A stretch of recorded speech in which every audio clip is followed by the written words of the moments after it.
পুঁই শাক দিয়ে মুরগির মাংস, জানি অনেকেই বলবেন এ আবার কেমন জঙ্গলি খাবার। আমার জিভে জল এসে গেছে অলরেডি। অসাধারণ, একদম পুরো একটা গ্রাম্য গ্রাম্য একটা রান্না। গ্রামের মহিলারা যেভাবে মাটির চুলা রান্না করে, যে একটা স্বাদ, একটা ঘ্রাণ, ঠিক এরকম ঘ্রাণ। কি রান্না করো? বেগুন ভাজা আর মাছ। না বাবু, শাক দিয়ে মুরগি খাবো। পুঁই শাক দিয়ে আবার মুরগি? পুঁই শাক দিয়ে আবার কেমনে মুরগি খায়? না মা, আরে না না, এটা আমি জীবনে রান্ধিনি। এটা আবার কেমন রান্দা পুঁই শাক দিয়ে? নাছর বান্দা দেখছেন? হ্যাঁ, এখন পুঁই শাকের পাতা দিয়ে মুরগি খাইতে মন চাইছে। কিছু করার আছে, মাইয়ার বায়না শুনতে তো হইবই। তো চলেন, পুঁই শাক আর মুরগি নিয়ে নিছি, এখন রান্না করতে যাই। এই যে এখানে বড় কক মুরগি আছে সাদা গুলা, ওইটা নিয়ে নিছি একটা। এটা ছোট ছোট করে পিস করবো। আর এই মুরগিটা কিন্তু অনেক শক্ত, এই মুরগিটা সিদ্ধ হইতে সময় লাগে। কিন্তু এই মুরগির যে টেস্ট পাওয়া যায়, অন্য মুরগির ওরকম টেস্টটা পাওয়া যায় না। যারা খান এই মুরগিটা তারাই বলতে পারবে যে এই মুরগিটা যে কত সুস্বাদু একটা মুরগি। ছোট ছোট করে পুরো মুরগিটা আমি কাটটা নিব। এই যে আমার মুরগিটা পুরোটাই কাটা হয়ে গেছে। এখানে একটা মুরগি আমি নিছিলাম। দেখেন, এই মুরগিতে কি একটু তেল বেশি, মানে তেল হইলেও ভালো লাগে খাইতে, খারাপ লাগে না। তেলগুলো আমি ফালাই দিব অবশ্য চিন্তা করছিলাম, পরে চিন্তা করলাম যে না, তেলেই মজা হবে, তরকারিটা বেশি, তাই আমি এটা ফালাই দিব। আর এগুলো এই যে হালকা তেল যেগুলো, এগুলো রান্না করবো। তো বন্ধুরা দেখো, আমি মাংসগুলা পুরো ধুয়ে রেডি করে রাখছি। এখন পুঁই শাকের পাতাটা কাটবো। আর এটা কিন্তু শুধু পাতাই আমি কিনছি বাজার থেকে, আমি পুঁই শাক কিনি নাই। দেখো পাতাগুলো মাশাআল্লাহ অনেক বড় বড় পাতা। তো আশা করি এইটা দিয়ে রান্না করলে মেয়ের মনের আশা পূরণ হবে, অনেক মজা হবে খেতে। আমি একটু দেখা নিছি যে কোনো রকম আবার পোকা টোকা আছে কিনা। তো দেখি নাই পোকা, একেবারে ফ্রেশ পাতাগুলো। আর আমার কাছে এটা 2টা 20 টাকা নিছে, 2টা আটি। বেশি হয়েছে কিনা একটু নিচে কমেন্ট করে জানেন। এর আগে আমি কখনো কিনি নাই, তো আমি কালকেই প্রথম কিনছি। একটা জিনিস কি জানেন, এই পাতাটা কাটতে আমার এত বেশি ভালো লাগতেছে যা বলার মতো না। একেবারেই যেমন আমি কোনো কিছু কাটতেছি না এরকম লাগতেছে। তো মেয়ে আবার ওই দিক দিয়ে বলতেছে আম্মু রান্না হয় নাই, এত তাড়াতাড়ি কি রান্না হয় বলেন। দেখেন এই যে পাতাগুলো কত সুন্দর। এখন এটা ধুয়ে নিব।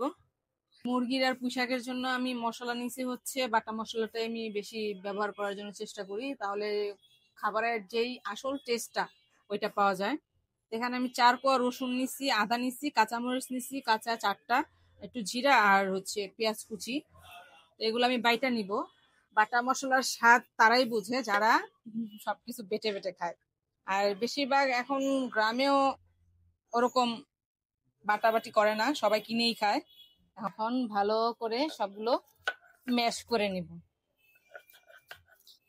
আমার রান্না হয় নাই। আরে পাগল মেয়ে, মাত্র তো বাটাবাটি করতেছি, দেখো না?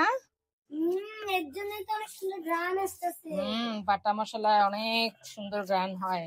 আর জিরার, পেঁয়াজের, রসুনের যে একটা স্মেল কি সুন্দর, মানে কি যে ভালো লাগে আমার। তো বাটাটা শেষ করি, দেখেন আমার অবস্থা একেবারেই কাহিল। কাঁচা লঙ্কাটা আমি একটু পরে বাটবো, না হলে আবার মানে হাতে আবার কি মা আমার মোরগে দেখাও, মোরগটা দেখাও। সে আবার এখানে দেখতেছে মা কি রান্না করে। কি রান্না করি অ্যালেক্স? অ্যালেক্স, তো বাটা শেষ করে আবার দেখা হচ্ছে। মাটির চুলা ধরানো অনেকের কাছে অনেক কষ্টের, কিন্তু আমার কাছে একেবারেই না। আর এই যে আমি বেগুনটা ভাজবো, এটার জন্য আমি ম্যারিনেট করে রাখা দিচ্ছি, তাহলে বেগুনটা খেতে বেশি মজা লাগবে। তো দেখেন এখন আমি রান্নাটা করব। তো আজকে রান্নাটা করবো আমি সরিষার তেল দিয়ে। তো প্রথমে দিয়ে দিলাম সরিষার তেল, এর ভিতরে দিয়ে দিলাম আগে শুধু পেঁয়াজ বাটা, শুধু পেঁয়াজ বাটাটা দিলাম। মেয়েটা আমার ভয় পায় যে তেলের ছিটানি যায়, এটার জন্য। পেঁয়াজ বাটাটা দেওয়ার পরে দিয়ে দিলাম হচ্ছে আমার মেন মশলাটা, আদা রসুন জিরা লঙ্কা এগুলো বাটা দিয়ে একটু ভালো করে হালকা করে ভেজে নিব। মশলাটা ভাজা হয়ে গেছে, দিয়ে দিলাম এখন মরিচের গুঁড়া, হলুদের গুঁড়া, ধনিয়ার গুঁড়া, জিরার গুঁড়া। একটু ভালো করে নেড়ে চেড়ে দিই।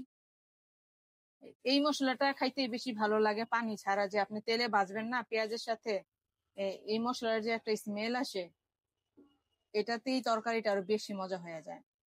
মনে হইতেছে তেল কম হয়েছে, ঠিক না? কিন্তু না, যখন রান্নার পরে হবে তখন দেখবেন তেলের। এখন একটু হালকা পানি দিয়ে দিব। এখন পানি দিয়ে মশলাটা কষাই নিব। যখন তেল উঠবে উপরে তখনই মাংসটা দিয়ে দিব। আমার মশলাটা প্রায় কষানো হয়ে গেছে। এখন দিয়ে দিব হচ্ছে মুরগিটা। মুরগিটা দিয়ে ভালো করে একটু নাড়াচাড়া দিব। মাশাআল্লাহ, চুলাটা খুব ভালোভাবে জ্বলছে আজকে। একটু লাইড়া ছেড়ে দিব। মাটির চুলা রান্নার কথা আর কি বলবো, এত বেশি মজা হয়। আর আমার কাছে রান্না করতে অনেক বেশি ভালো লাগে, কারণ খুব শর্টকাট সময়ের ভিতরে রান্নাটা হয়ে যায়। এখন একটু হালকা পানি দিয়ে ভালো করে ঢেকে দিব কুক হওয়ার জন্য। মাংসটা ভালো করে যখন সিদ্ধ হয়ে যাবে তখনই আমি এর ভিতরে পুঁই শাকটা অ্যাড করব। এখন দিয়ে দিব হচ্ছে কয়টা এলাচ, লং, দারচিনি আর স্বাদ মতো লবণ।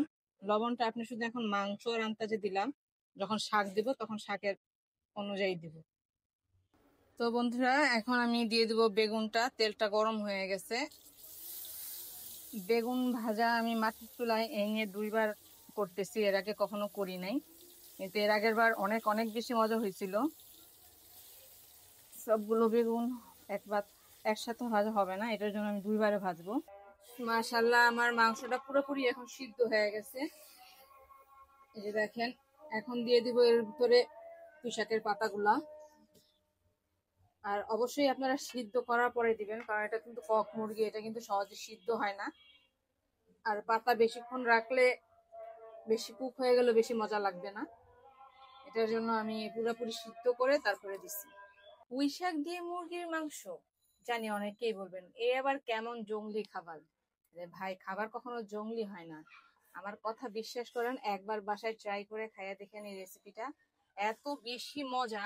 সবসময় খাইবেন আর মনে করবেন যে আপু এটা কি রান্না করে দেখাইলো, এত মজা কেন। দেখেন, এই যে আমার পাতাটা একদম কষে গেছে মাংসের সাথে। এখন আমি কিন্তু আর কোনো ঝোল টোল দেই নাই, মানে পানি টানি কিছুই দেই নাই। এইভাবে শুধু পাতাটা দিছি, এটা থেকে কতটা পানি উঠছে দেখছেন। আর ওদিকে তো আমার চুলা মাশাআল্লাহ দাওয়া দাওয়া করে জ্বলতেছে। আর চেষ্টা করবেন এটা হাই হিটে দিয়ে পাতাটা কষানোর জন্য মাংসের সাথে।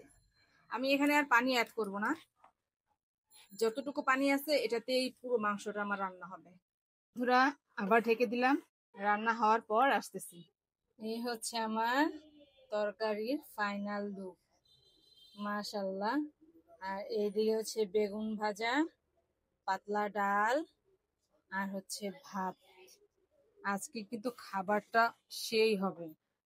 এখন আমার খাবার পরিবেশনের জন্য একেবারেই রেডি।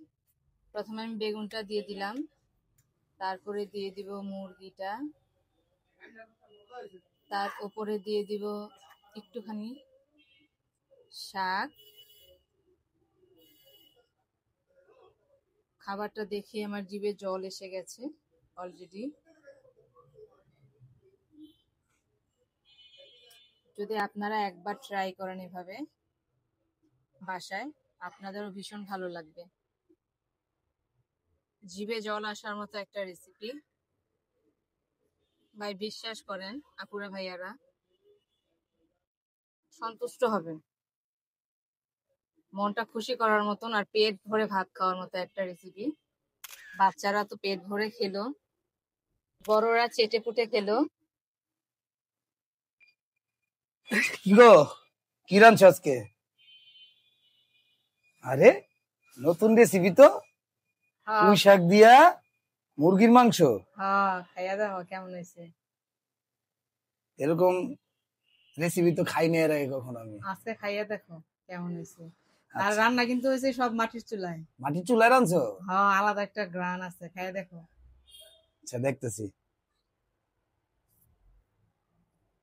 ওই যে সাথে কিন্তু বেগুন ভাজা আর পাতলা ডাল। হ্যাঁ দেখলাম তো। আর ওইদিকে আমার মোরগ মুরগি বসে আছে, আর ওইদিকে ওদের খাঁচার ভিতরে বসে আছিল স্যান্ডি আমার বিড়াল।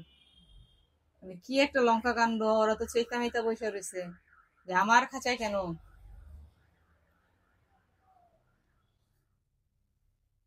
হম, অসাধারণ। একদম পুরো একটা গ্রাম্য গ্রাম্য একটা রান্না। গ্রামের মহিলারা যেভাবে মাটির চুলা রান্না করে, যে একটা স্বাদ, একটা ঘ্রাণ, ঠিক এরকম ঘ্রাণ। মাটির চুলা রান্না যে এত মজা, মানে এই পুঁই শাক দিয়ে মাংসটা খাই বুঝলাম। আসলে আমি যখন একটু ঝোলটা চেক করছি, খাইতে এত বেশি মজা লাগছিল, মাশাল্লাহ মাশাল্লাহ। মাশাআল্লাহ, অনেক বেশি মজা হয়েছে, বিশ্বাস করো।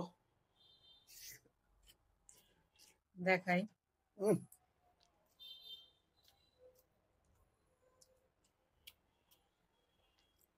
তো এরকম নতুন নতুন রেসিপি যদি পাইতে চান, অবশ্যই আমার পেজটাকে ফলো করে রাখবেন আর আমার ইউটিউব চ্যানেলটাকে সাবস্ক্রাইব করে রাখবেন। সবাই বেশি বেশি লাইক কমেন্ট শেয়ার করে দিবেন। আর ওদিকে দেখেন আমার বাবাটা গ্রান্ট পেয়ে গেছে, সে কিন্তু নামতেছে গ্রান্ট পেয়ে। বাবা তো মুরগির গ্রান্ট পাইছে, বুঝছো, এটার জন্য ও নামতেছে। তো সবাই একটু লাইক কমেন্ট শেয়ার করে দিবেন, পাশে থাকবেন, ভালোবাসা দিবেন সব সময়, তাহলে আরো নতুন নতুন আর ভালো ভালো জিনিস আপনাদের জন্য নিয়ে আসতে পারবো। তো সবাই ভালো থাকবেন, bye, see you, take care, আল্লাহ হাফেজ।